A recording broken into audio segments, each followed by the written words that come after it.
기억하라는 제목으로 함께 말씀을 듣도록 하겠습니다.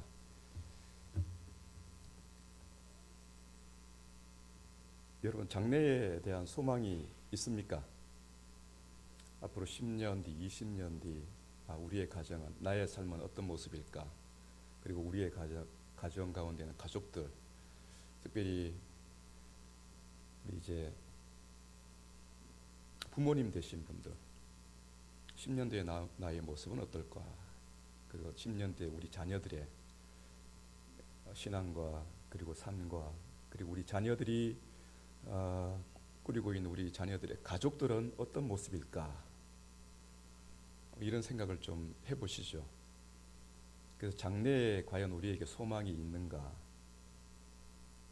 이런 제목입니다. 사실은 통곡의 소리를 기억하라는 이 제목이 가지고 있는 의미가 과연 우리에게 소망이 있는가라는 그러한 차원에서 제목을 좀 가지고 있습니다. 왜냐하면 이러한 통곡하는 소리 가운데 하나님께서 이렇게 말씀하시잖아요. 너의 장래에 소망이 있을 것이라, 이렇게 말씀하시거든요.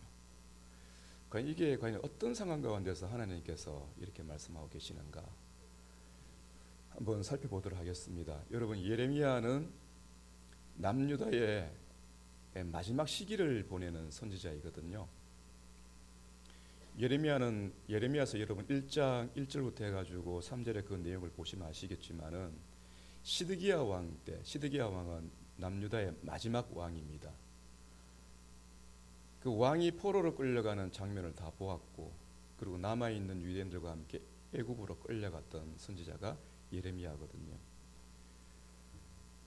그 예루살렘의 멸망과 이스라엘의 멸망을 예언하면서 또 한편으로는 하나님께서 그 이스라엘을 구원하시겠다라는 그 메시지가 오늘 말씀 가운데 같이 들어가 있는 것이에요. 자, 그런데 우리는 잘 알고 있지 않습니까? 이스라엘이 왜 멸망했는지.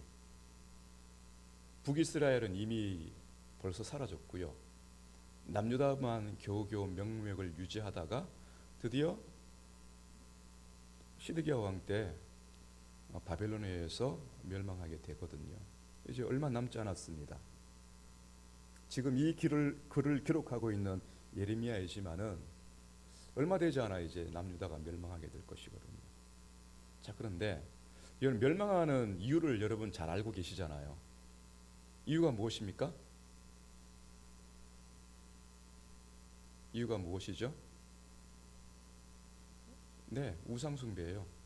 그리고 하나님의 계명을 따라 사랑의 계명을 지키는 것이 아니라 우상 숭배하면서 포악한 삶을 살아가는 것이죠. 예를 든다면은 통치자들은요, 시민들에게 세금을 거두는데 주어진 세금뿐만 아니라 그 집안에 있는 남자들, 어른들을 전부 다 전쟁터로 끌고 갑니다. 그리고 심지어는 세금을 거두는데요, 어린아이의 옷까지도 다 빼앗아 가버려요. 그리고 더 거둘 게 없으면은 어린아이들까지도 자기 집에 종으로 데려가 버려요. 그 남아있는 사람은요, 젖먹이이고 그리고 과부들이나 여인들이에요. 그런 시기를 거쳐 지나가는 거거든요. 우상숭배하면서 그러한 삶을 살아가던 이 이스라엘 삶이, 이스라엘 사람들의 역사가 한두 해가 아니라 다윗 시대부터 시작해가지고 시드기야 왕 때 이르기까지 나타납니다. 이것을 하나님께서 어떻게 표현하시냐면은 하나님을 멸시했다라고 표현해요. 하나님을 멸시했다. 예레미야 23장 17절 말씀에 이런 내용이 있습니다. 항상 그들이 나를 멸시하는 자에게 이르기를. 여기서 그들이라는 것은 거짓 선지자들입니다.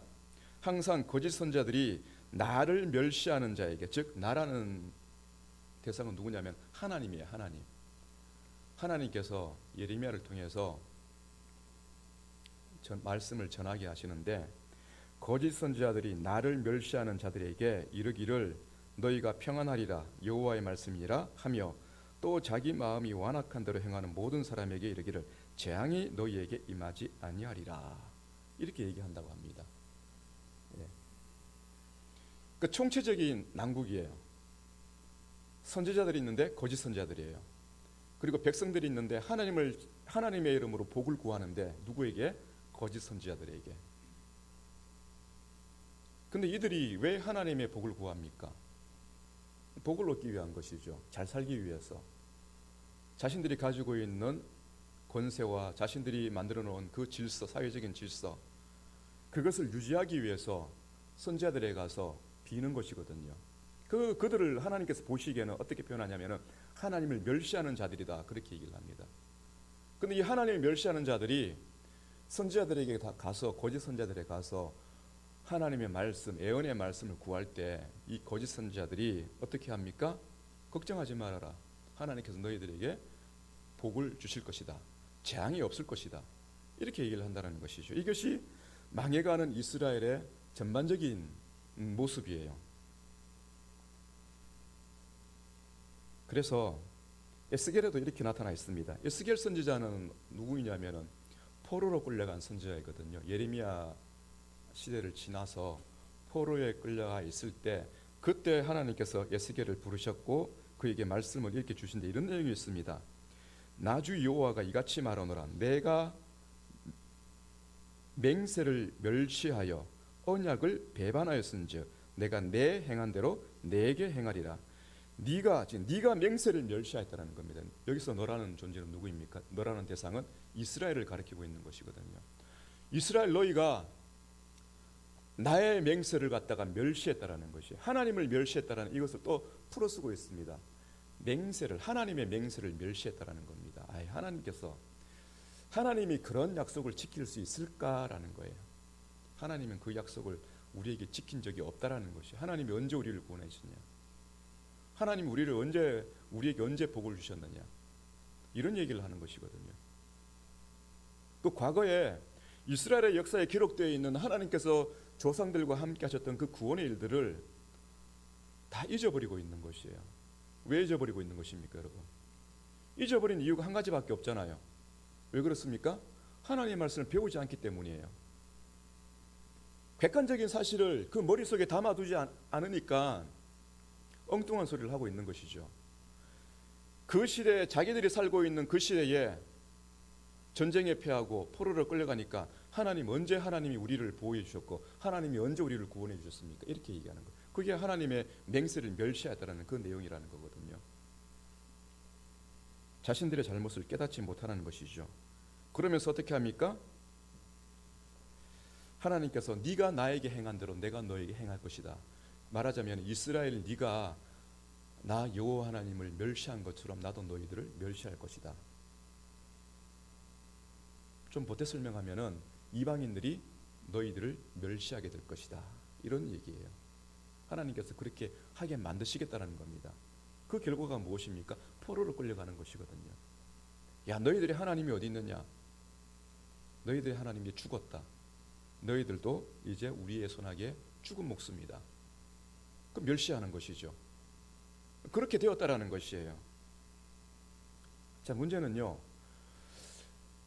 그러면은 우리가 알기로는 이스라엘이 이렇게 포로로 끌려가는 이유는 하나님을 불신앙하였기 때문이고 하나님의 계명을 지키지 않았기 때문이다.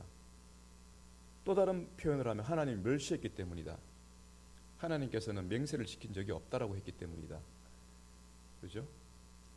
자, 그런데 다시 한번 생각해 보시기 바랍니다. 무엇을 생각해 봐야 되냐면은 그렇게 하나님을 멸시한 그들의 삶이 어떻게 드러나고 있냐라는 거죠. 우리는 종교적인 형태에 있어서 하나님과 우리의 관계를 생각할 때 굉장히 단순하게 죄라는 단어로 설명하기 쉽습니다. 굉장히 쉬워요. 그럼 그 죄가 하나님을 향한 멸시, 하나님을 멸시하는 형태로 그렇게 설명이 되고 있는데, 그렇다면은 하나님을 멸시하는 그들의 삶의 모습이 어땠는가라는 것이죠. 물론 계명을 지키지 않았어요. 그럼 하나님이 멸시했다라는 것이나 계명을 지키지 않았다라는 것이거나 또 하나님을 믿지 않았다라는 건 거의 비슷한 말이에요. 좀 뭐라 그럴까? 추상적인 표현이죠. 두루뭉실하죠. 그렇죠? 예를 들자면은 우리가 잘못했습니다라고 했을 때 뭘 잘못했는데 좀 더 구체적으로 들어가야 되잖아요. 근데 우리는 깊이 있게 들어가지 못한다는 데 문제가 있어요. 이스라엘이 하나님을 믿지 않았기 때문에, 하나님 멸시했기 때문에, 하나님의 계명을 지키지 않았기 때문에 그래, 하나님께서 그들에게 벌을 주셨어. 자, 그러면은 구체적으로 어떻게? 도대체 이스라엘 사람들이 어떤 방식으로 살았기에, 어떤 인간성을 가지고 살았기에 이렇게 들어가야 됩니다. 어떤 인간성을 가지고 살았느냐. 그죠? 조금 더 나가 보겠습니다. 예루살렘 시대, 예수님 당시에 예루살렘 그 장소를 한번 나가 보겠습니다. 여러분, 누가복음 13장 34절하고 마태복음 23장 30절 말씀이 있거든요. 한번 찾아보시겠어요? 누가복음 13장 34절 말씀.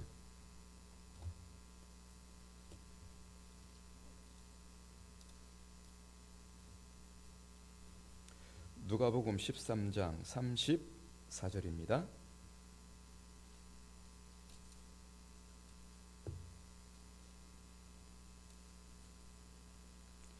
자, 이 구약에 있어서 이스라엘이 하나님을 멸시한 설명을 어떻게 하고 있냐. 예수님께서 그 예수님 시대에 유다인들을 향해서 이렇게 설명하시거든요. 함께 읽어보겠습니다. 예루살렘아 예루살렘아 선지자들을 죽이고 내게 파송된 자들을 돌로 치는 자여, 암탉이 제 새끼를 날개 아래로 모음같이 내가 너희의 자녀를 모으려 한 일이 몇 번이냐. 그러나 너희가 원하지 아니하였도다. 아니, 이것이죠. 너희가 원하지 아니하였다라는 것입니다. 하나님께서는 이들에게 경고를 주시고 이들을 구원하시기 위해 선지자를 보내주셨고 말씀으로 가르치셨는데, 이 이스라엘 유다인들이, 예수님 당시의 유대인들도 역시 마찬가지입니다. 반응이 어떻습니까? 원하지 아니하였다라는 것이죠. 원하지 아니하였다.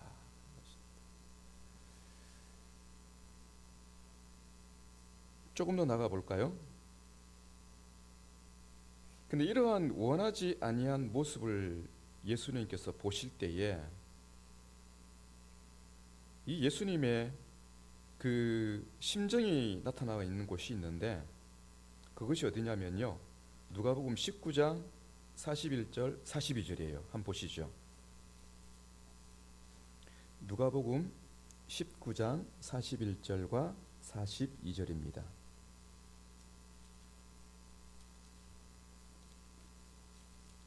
네, 함께 읽겠습니다.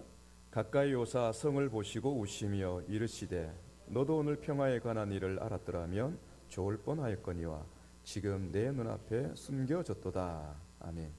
그 결국에는 뒤에 말씀의 내용을 보면은 내 원수들이 이 성을 에워싸고 너희들을 멸망시킬 것이다. 완전히 무너뜨린다는 그 내용이 이제 43절과 44절의 내용이 이어져 있죠. 자, 예수님께서 이 유다인들을 향해서 예루살렘 성이라는 것은 죄송합니다. 이 예루살렘 성전을 보시면서, 예루살렘 성을 보시면서 이 유다인들의 이 범죄의 구체적인 것을 설명하셨고 난 이후에 우셨다라는 이 설명이 있지 않습니까? 그 우신 이유가 무엇입니까? 알지 못하기 때문이죠. 하나님께 주신 평화의 복음을 알지 못하기 때문입니다. 그럼 앞에 있었던 구약 시대의 모든 선지자들이 전했던 그 하나님의 말씀을 듣지 않았던 그들이 이제 마지막에 아들이신 그분을 그리스도로 보내셔가지고 말씀을 전하고 있는데도 그것을 듣지 못하고 있다는 것이죠. 그 예수님의 입장에서 봤을 때는 참 얼마나 눈물이 흐를 수밖에 없는 상황일까, 그렇죠? 왜 이 유다인들은 하나님의 율법을 가졌음에 불구하고, 하나님의 언약의 백성에 불구하고, 왜 하나님께서 설명하고 계신 것처럼 언약을, 하나님의 맹세하신 그 약속을 멸시하고 하나님을 멸시하였을까? 그 하나님을 멸시한 구체적인 내용이 뭐냐면 예수님을 지금 반대하고 있다는 내용 아닙니까? 그렇죠? 예수님을 반대하고, 그리고 앞에 있었던 많은 선지자들을 죽였던 것처럼 이제 곧 이들이 예수님을 죽이려고 할 거예요. 죽이게 될 거예요. 이제 예수님은 그 모든 상황들을 알고 계시거든요. 그리고 예수님은 그 상황 가운데 자신의 몸을 갖다가 맡겨버리시거든요. 하나님을 멸시하고 하나님의 맹세를 멸시하고, 그리고 하나님이 보내신 선지자들을 갖다 죽이고, 심지어는 그리스도를 죽이는 이들의 형태, 과연 무엇 때문일까요, 여러분? 과연 무엇 때문일까요? 이 악한 사람들의 이 악한 모습을 우리가 어떻게 설명할 수 있을까요? 이 악한 모습 속에는 우리의 모든 사람들이, 모든 인류가 다 들어가 있어요. 그것을 우리가 어디에서 찾을 수 있냐면은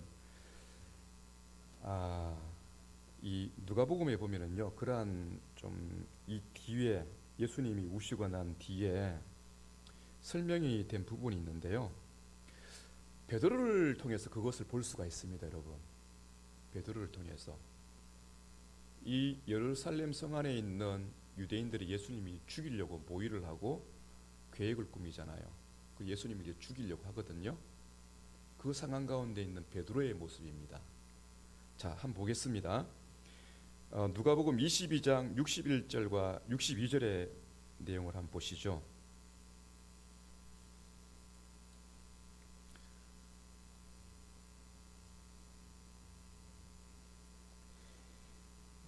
누가복음 22장 61절과 62절.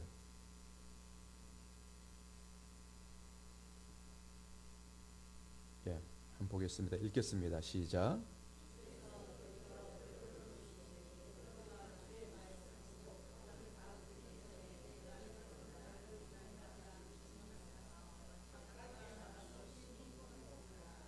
아멘.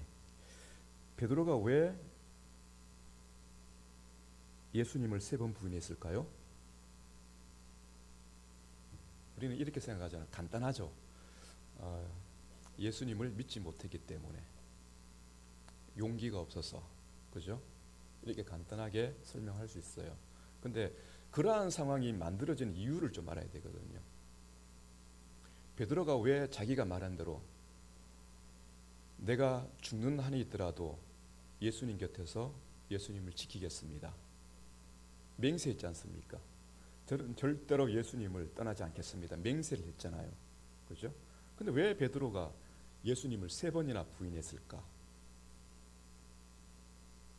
참, 거기에 대해서 여러분도 한번 질문해 보셨습니까?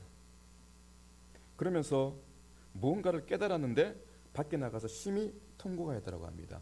왜 울었을까? 그냥 예수님을 3번 부인했기 때문에 울었을까? 물론 단답식으로 하면 그렇게 답을 내리는 건 굉장히 쉬워요. 그렇죠?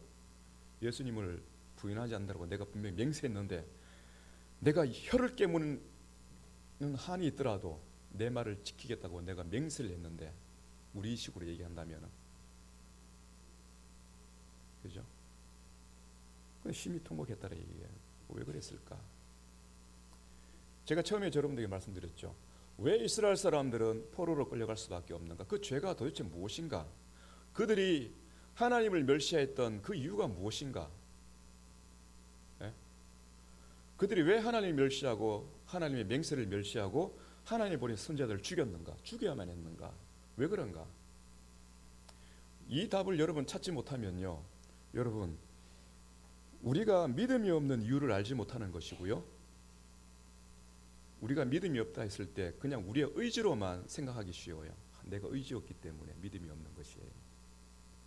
잘못된 오답을 하고 있는 것이죠. 오답을 하는 것이에요. 믿음이 없어서, 내가 의지가 없어서 믿음이 없는 것이 아니라는 것입니다. 답을 제대로 찾지 못하기 때문에 그런 오답을 내리는 것이죠. 다시 예레미야 시대로 돌아가 보겠습니다. 예레미야 시대에 그들의 자녀들이 포로로 끌려가는 그 현장을 보고 그 자녀들을 바라보는 어머니들의 통곡하는 모습을 설명하고 있잖아요. 그죠? 통곡하는 모습.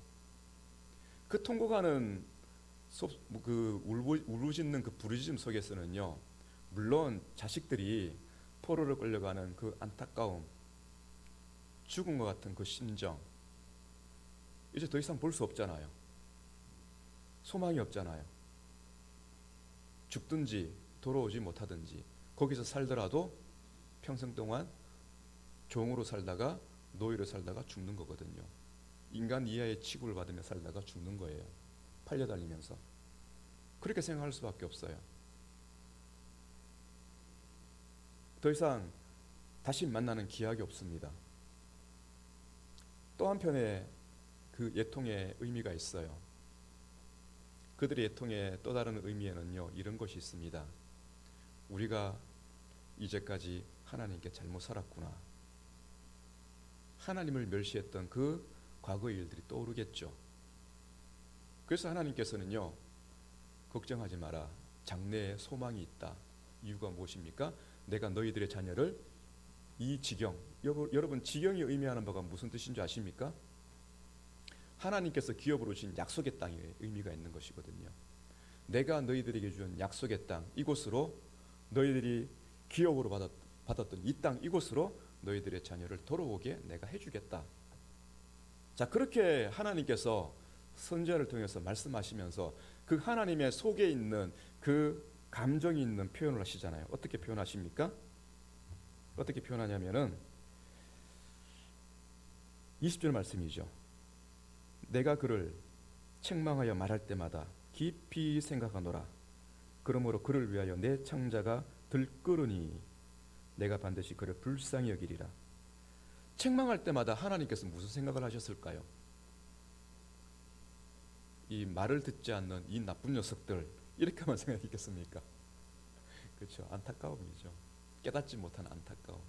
그리고 하나님의 약속입니다. 하나님의 약속.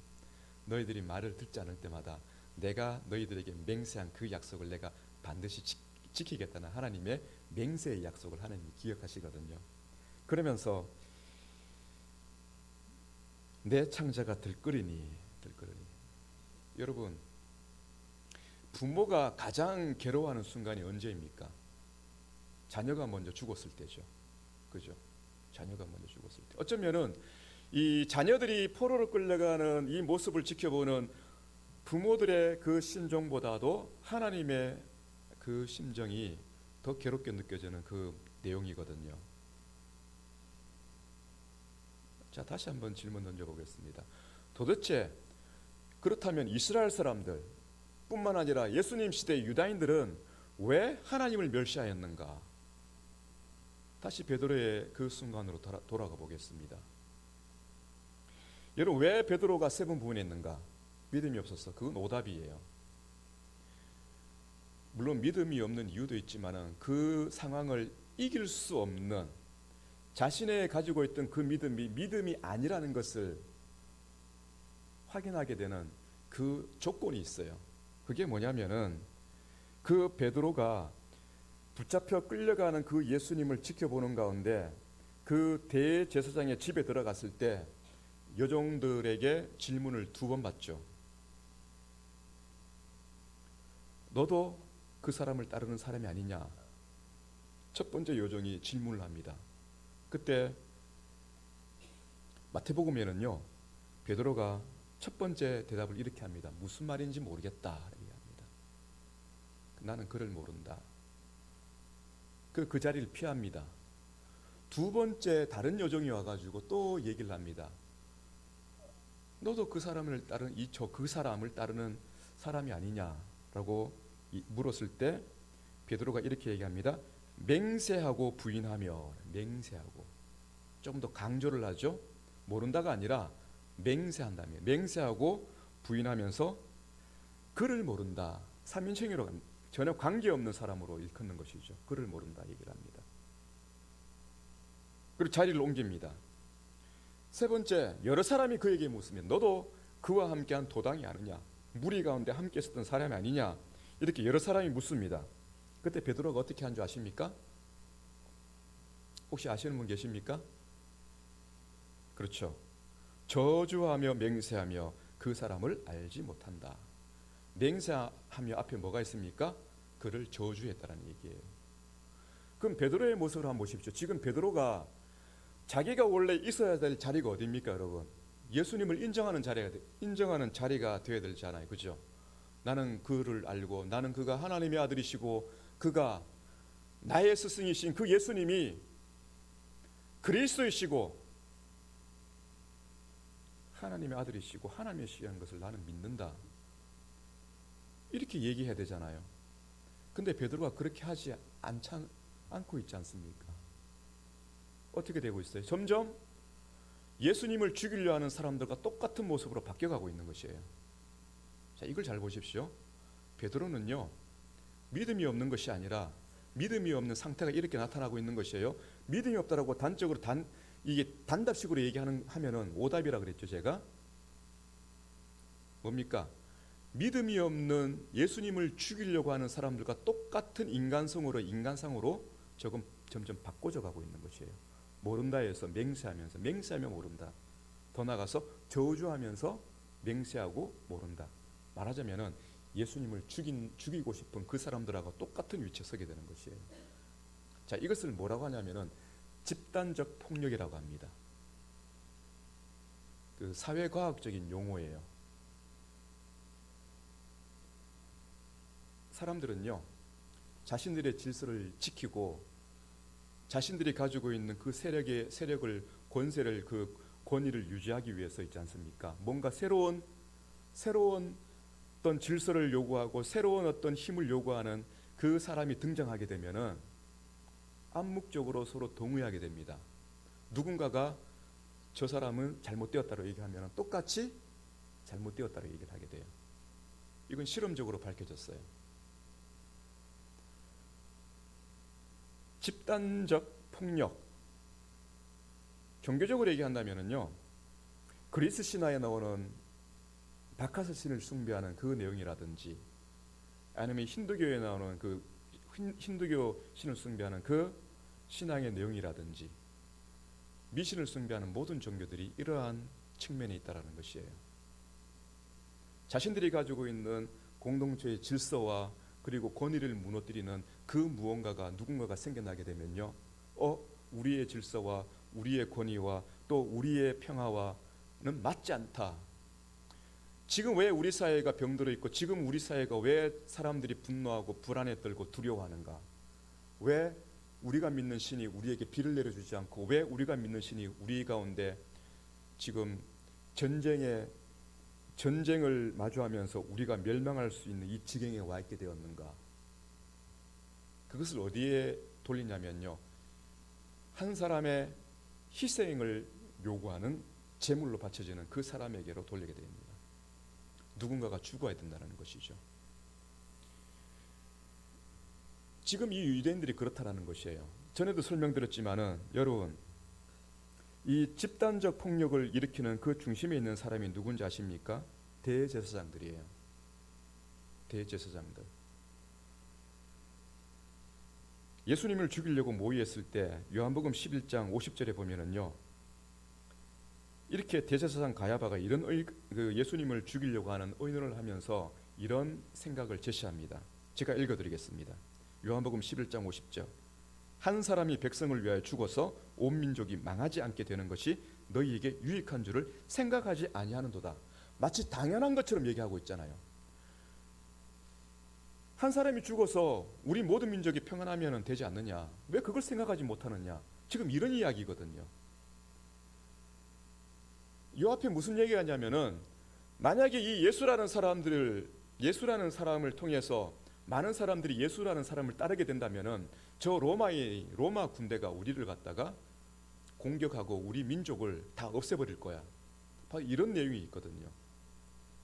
그러니 이스라엘이 살기 위해서, 유다인들이 살기 위해서 로마인들의 그 공격과 로마인들의 그 폭력으로부터 벗어나기 위해서 누가 죽어야 된다는 것이에요? 예수를 죽여야 된다는 것이에요. 원래는 그게 이유가 있는 것이 아니죠. 그동안에 예수님께서 하나님 나라의 복음을 전하면서 가장 공격의 대상이 되었던 사람들이 누구입니까? 제사장들과 바리새인들과 서기관들이었잖아요. 하나님의 말씀을 가지고 얼마나 두들겨 맞았습니까? 심지어는 욕까지 먹었잖아요. 독사의 자식들아. 이 정도로 심각한 얘기를 들었거든요. 그러니 자신들의 만들어 놓은 그 질서와 자신들이 구축해 놓았던, 이제까지 세워 놓았던 그 권위의 그 자리들을 갖다가 예수라는 한 사람 때문에 많은 사람들이 이 예수라는 한 사람을 따르게 되면은 자기네들의 만들어 놓은 질서가 무너지게 되고 자기네들이 이제까지 쌓아왔던 그 모든 명예들이 무너지게 되거든요. 그러니까 어떡합니까? 하나의 이유를 내는 것이죠. 우리가 살기 위해서는 예수가 죽어야 된다는 것이에요. 예수가 죽어야 된다는 것이에요. 그러면서 예수를 끌고 가서 지금 죽이려고 하는 그 가운데 베드로가 그 무리들 가운데 있으면서 어떻습니까? 지금 베드로가 어떻게 변해가고 있습니까? 그 무리들과 똑같이 변해가고 있는 것이에요. 이것을 집단적 폭력 가운데 있는 한 사람이라고 합니다. 여러분, 예를 든다면 이것이에요. 거창읍에 있는 모든 사람들이 예수 믿는 사람들을 갖다가 다 죽여버려야 된다라고 했을 때, 여러분 과연 교회 가운데서 신앙을 끝까지 지킬 수 있는 사람이 몇 명 될까요? 저는 이런 걸 생각해 봤습니다.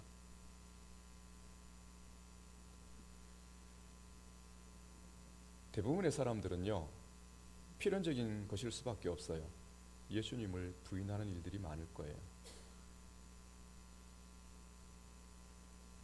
성령이 함께하지 아니하시면요, 그럴 수밖에 없다라는 것이에요. 지금 베드로의 모습이 이 모습이거든요. 우리에게 장래의 소망이 없는 이유는 바로 이 문제 때문이에요. 세속적인 세상의 사람들이 생각하는 그 평균적인 사고의 수준에서 우리의 신앙을 생각하기 때문이라는 것이에요. 하나님에 대해서, 우리의 종교적인 생활에 대해서, 우리가 하나님을 예배하는 데 있어서, 우리가 이 교회를 세워나가는 데 있어서, 과연 여러분 하나님께서 맹세하신 이 약속을 가지고 우리의 신앙을 생각하고 계십니까? 아니면은 세상 사람들이 생각하는 그 일반적인 상식적인 수준에서 이 교회와 우리의 신앙을 생각하고 계십니까? 한번 생각해 보시기 바랍니다. 오늘 사남전대의 헌신 예배잖아요. 그죠? 우리 성도 여러분, 우리 사남전대 회원들 누군지 혹시 아십니까? 사남전대 회원 여러분, 손 한번 들어 주시겠습니까? 손 한번 들어 보세요. 사남전도회. 예, 손 한번 들어 보십시오. 사남전도회. 예. 얼굴 한번 보십시오. 내려 주십시오. 보통 우리 헌신 예배가 되면은 요 앞에 함께 모여 가지고 예배를 하거든요. 앞으로 좀 그랬으면 좋겠습니다. 예. 우리가 헌신 예배를 하게 되면은 한 주간 동안 준비를 하는데 같이 기도로 준비하고, 그리고 보이지 않는 회원들을 돌아보면서 다시 한번 우리 전도회가 이번 기회를 통해서 서로에게 신앙의 권면을 하고, 서로를 위해서 기도해 나가고, 또 우리가 교회를 위해서 무엇을 할 수 있는지 한번 생각해 봅시다. 그런 시간을 보내면서 함께 요 앞자리에 딱 모여가지고 함께 예배를 하는 것이 정석이거든요. 앞으로 그렇게 좀 해주십시오. 다른 모든 전도회 여러분. 예, 미리 한 주간 좀 준비하시고, 원래 하잖아요, 그죠? 둘째 주에 원래 하시잖아요, 그죠? 그러면은 헌신 예배 준비하셔야 되잖아요, 그죠? 그럼 의논하시고 앞으로 2주 동안 우리가 뭘 준비하고, 우리 회원들 간에 어떤 관계를 유지하고 어떻게 될 것인지, 거기에서부터 우리의 신앙이 드러나는 거예요, 여러분. 우리가 하나님을 어떤 방식으로 하나님을 신앙하는가? 우리의 형편을 따라서 우리 전도에 잘 안 모여, 이 사람이 이렇고 저 사람이 저렇고 안 돼. 할 수 있는 게 뭡니까 그러면? 신앙은 우리가 할 수 없는 것을 하나님께 맡기는 것이잖아요. 왜냐하면 하나님께서 약속하신 것을 우리는 하나님께서 이루어줄 줄 믿고, 그 믿음을 가지고 말씀대로 살아가는 사람들이 성도들이고 그리스도인이잖아요. 근데 거기에서 벗어나서 세상 사람들이 생각하는 일반적인 생각을 가지고 우리의 집단을 이루어가려고 합니다. 그럼 거기에는 하나님의 능력이 절대로 없어요. 하나님께서 역사하지 않으셔요. 하나님이 역사하지 않는데 우리에게 무슨 소망이 있겠습니까? 장래에 그냥 울 뿐이에요. 그냥 하염없이. 어쩌면은 여기 예레미야 시대에 포로로 끌려가는 이 어머니들은요, 과거를 돌아오면서 우리가 하나님을 멸시했기 때문에 이렇게 되었던 것이고, 이렇게 끌려가는 자신들의 비참한 모습을 가지고 애통해하는 것이거든요. 그때 하나님께서 울지 말아라, 슬퍼하지 말아라, 내가 너희들의 자녀를 다시 돌아오겠다. 지금 내 심정이 창자가 끊어지는 그 심정이다. 이때 울고 있는 그 어머니들과 어머니들의 그 고통 가운데서 하나님께서 직접 함께 참여하시면서 똑같은 고통을 느끼고 계시는 거거든요. 그것을 부모들을 향해서는 애통하는 그 울음이라고 그렇게 표현하고 있는 것이고, 하나님에 대해서는 창자가 끊어진다라는 그 표현을 하고 있는 것이거든요. 예수님께서 유다를 바라보시면서 예루살렘 바라보고 우시는 그 심정이 지금 이 교회를 바라보시면서, 여러분들을 바라보시면서, 여러분들의 가족을 바라보시면서, 우리 교회를 바라보시면서, 여러분 언제나 하나님께서는요 이러한 심정으로 우리를 바라보신다는 거예요. 이 마지막 시대에 과연 우리 교회는 소망이 있는 교회인가, 아니면 소망이 없는 교회인가? 무엇 때문에 우리는 울 수밖에 없는 시간을 가져야 되는 것이고, 무엇 때문에 우리는 애통하는 시간을 가져야 되는 것인가? 여러분, 사남존대 여러분, 여러분들의 처지와 여러분들의 환경을 한번 생각해 보시면서, 하나님 앞에 하나님께서 우리를 바라보시면서 창자가 끊어지는 듯한 그 심정으로 우리를 생각하시면서 하나님께서 약속하신 그 맹세를 이루시기 위해서 지금도 우리와 함께 하시는 그 하나님을 바라보시기 바랍니다. 여러분, 그때 우리 가운데 역사하시는 하나님을 우리는 볼 수가 있는 것이에요. 그런데 예수님 시대 유다인들은 끝까지 예수님의 말씀을 듣지 않았죠. 결국에는 어떻게 되었습니까? 예수님의 말씀대로 돌 위에 돌이 무너지면서 그 시대의 70년 뒤에, AD 70년에 이스라엘은 전 세계로 흩어지게 됩니다. 전 세계로 흩어져 버려요.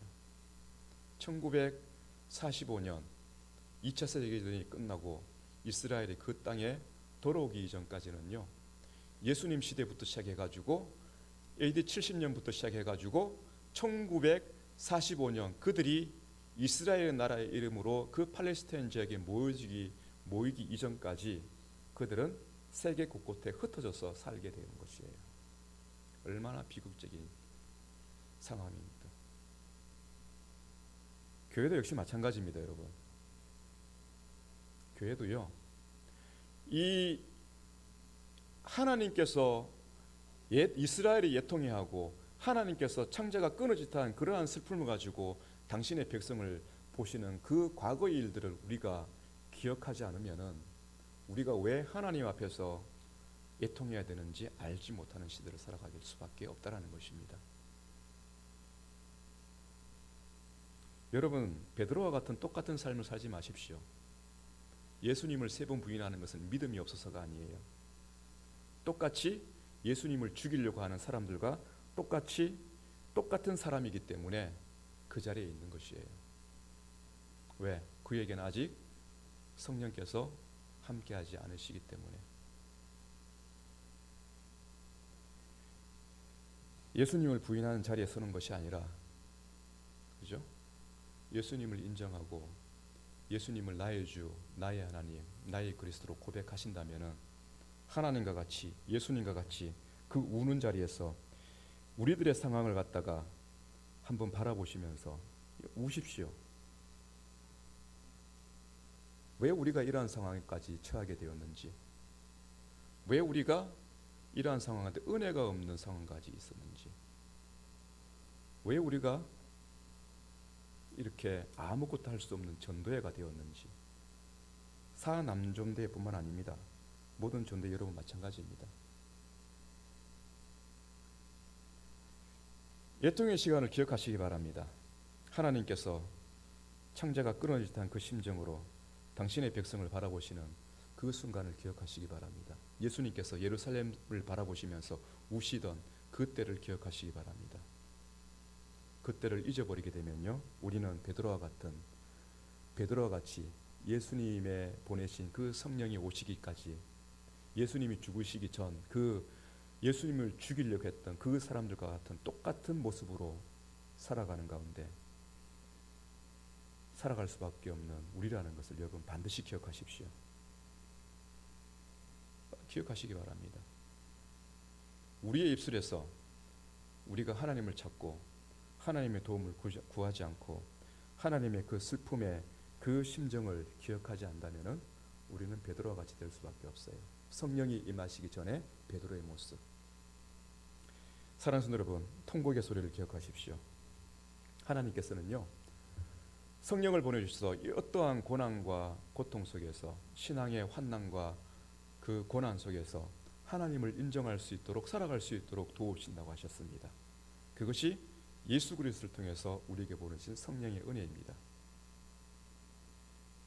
성령이 함께하는 자에게 슬픔의 눈물이 있지만 그 슬픔의 눈물은 하나님을 배신한 슬픔의 눈물이 아니라 고난스러운 슬픔의 눈물이죠.